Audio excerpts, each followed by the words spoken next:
A Fox News history capsule brought to you by The Villages, Florida's friendliest hometown. The nation moving forward as America gives President Bush 4 more years. John, the president says America has spoken, but the relief here at the White House is because Senator John Kerry has spoken. And on a day that began with worries of a protracted legal fight in Ohio, it's ending with Senator Kerry conceding the president's re-election. Thank you, America, for making Fox News #1.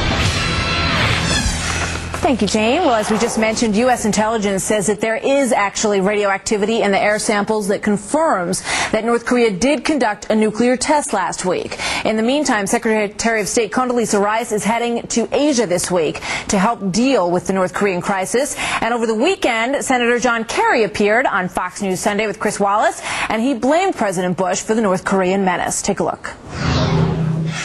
Take a look at that. When George W. Bush turned his back on diplomacy, Kim Jong-il turned back to making bombs. And the world is less safe today because a madman has the Bush bomb.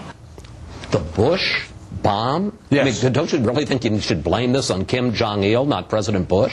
It's a bomb that has been developed because of the unwillingness of this administration to engage in opportunities that every expert says have been there all the time.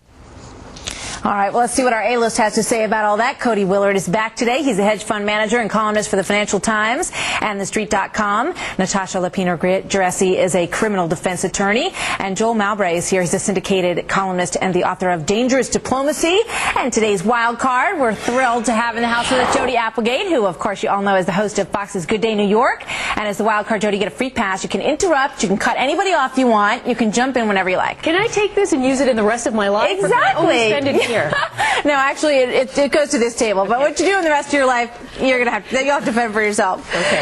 Welcome, first of all, to everybody. Jody, let me get the first thought from you on what John Kerry had to say. He's obviously sort of repositioning himself, getting back out there in front and talking about President Bush and North Korea. What's your reaction? Well, the phrase Bush bomb doesn't just drop out of somebody's mouth. It seems like that was carefully focus grouped or something. And you know what? It's like 9/11. I mean, the blame for Kim Jong-il belongs on him. It's like you can look back at what the Clinton administration or the Bush administration might have done to prevent 9/11, but the real fault lies with the terrorists, and the same is the case with North Korea. Joel, what do you think about Kerry's prospects in 08? And you know what, before you do that, let me just bring in Tim from Illinois. We asked for emails on this subject, and he said that he's already branded as a loser in his election from 2004, and that he already proved that his liberal views are going to hurt him in the moderate vote. Clinton will get her chance in 08, he believes, not Kerry. What do you think? I'm actually going to put out a theory that might sound a little conspiratorial. I believe that John Kerry is a machine, a robot, in fact, created by the Republican Party, put there to make the GOP, well, not have to be as good and still retain power. I mean, this is a Massachusetts liberal who windsurfs, who says things like, I actually voted for the $87 billion before I voted against it, and talks about the Bush bomb, blaming our president for Kim Jong-il for something he'd been doing, by the way, since the Clinton era.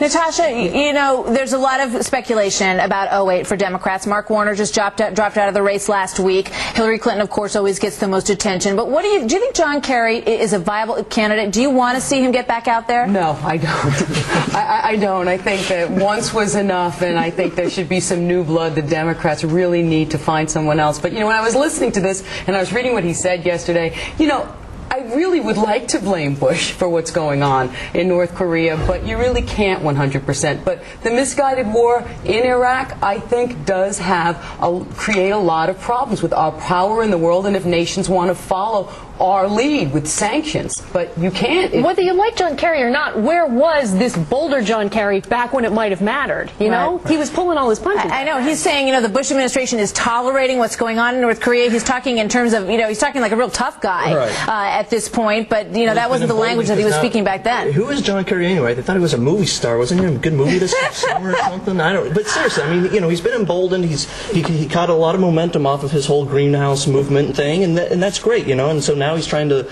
somehow leverage that and come out and run for president again. All right, hold on, guys. We're going to take a look at Condoleezza Rice, who's stepped in front of the microphone.